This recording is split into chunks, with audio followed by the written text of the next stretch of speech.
Assalamualaikum warahmatullahi wabarakatuh. Bagaimana kabarnya adik-adik? Alhamdulillah, Pak Guru senang mendengarnya.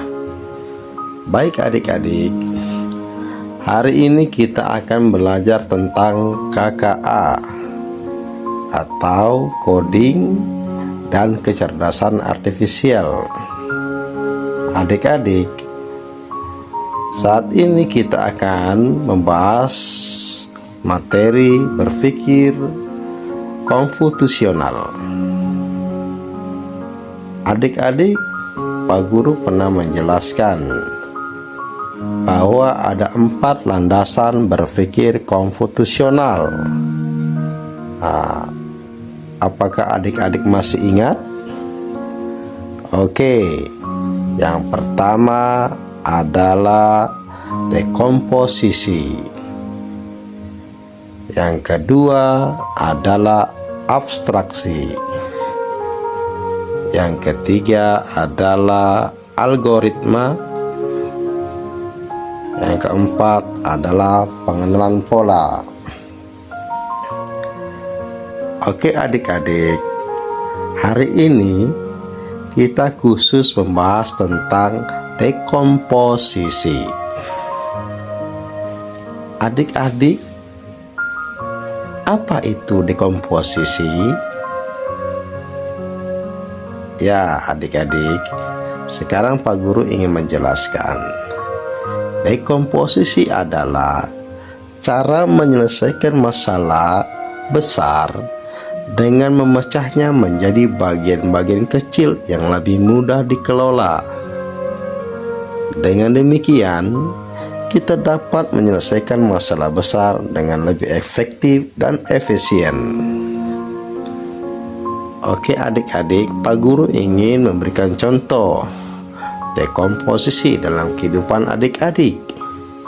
Misalkan, adik-adik memiliki tugas untuk membersihkan kamar Anda yang berantakan.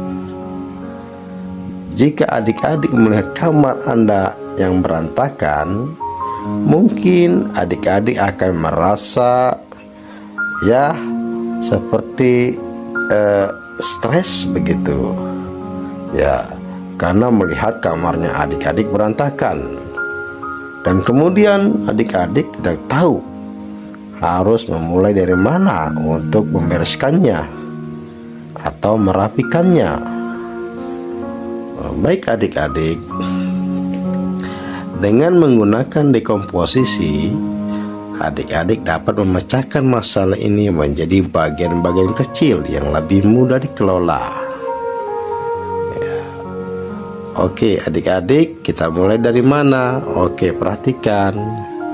Ketika kita ingin merapikan atau membereskan atau membersihkan kamar kita yang berantakan, ya kamar adik-adik tentunya berantakan, tempat tidur ya belum dikasih rapi, ya kemudian pakaiannya adik-adik terhambur di kamar ya.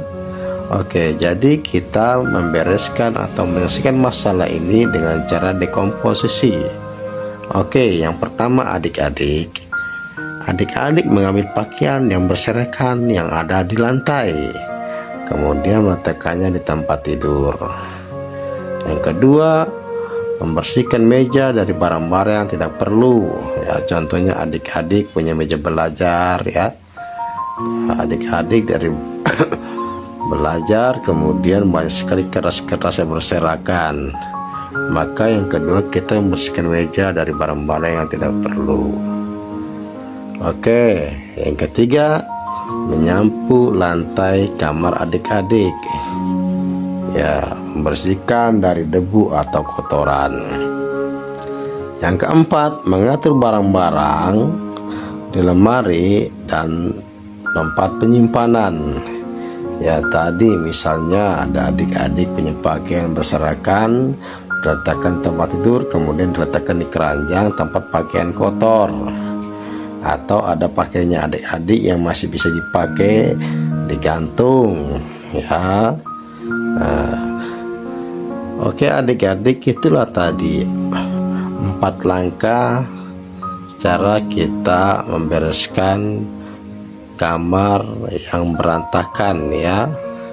Nah, supaya menjadi lebih bersih, lebih rapi, dan lebih enak dilihat. Ketika orang tua adik-adik ingin mengecek kamar adik-adik, tentunya mereka akan sangat senang sekali. Nah, baiklah adik-adik, jadi dengan memecahkan masalah, membersihkan kamar menjadi bagian-bagian kecil, Anda dapat menyelesaikan tugas ini dengan lebih efektif dan efisien. Anda dapat memulai dengan satu bagian, kemudian melanjutkannya ke bagian berikutnya, dan seterusnya. Oke adik-adik, dari sini kita bisa melihat manfaat dekomposisi. Ya, dekomposisi memiliki beberapa manfaat, antara lain, oke, yang pertama, membuat masalah besar menjadi lebih mudah dikelola. Yang kedua, meningkatkan efisiensi dan efektivitas dalam menyelesaikan masalah. Yang ketiga, mengurangi stres dalam kecemasan untuk menyelesaikan masalah. Nah, demikianlah adik-adik bagaimana kita menggunakan dekomposisi dalam menyelesaikan sebuah masalah yang adik-adik hadapi di dalam kehidupan adik-adik di rumah. Nah, baik adik-adik, dengan menggunakan dekomposisi kita dapat menyelesaikan masalah-masalah kecil dalam kehidupan sehari-hari dengan lebih efektif dan efisien. Demikianlah adik-adik materi kita tentang berpikir konvensional, yaitu pembahasan tentang dekomposisi. Selamat berjumpa adik-adik. Wassalamualaikum warahmatullahi wabarakatuh.